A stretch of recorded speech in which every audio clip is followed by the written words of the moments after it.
To transfer images to a configured DICOM node, click the DICOM Move button in the Export section of the toolbar.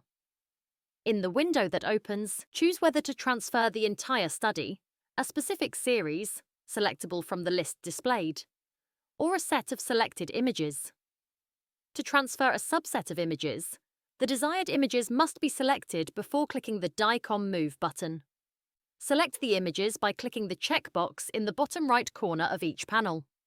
The total number of selected images will be displayed next to the Select/Deselect All Images button in the toolbar, allowing for easy deselection or selection of all images in the study. After selecting the destination DICOM node, the images will be transferred.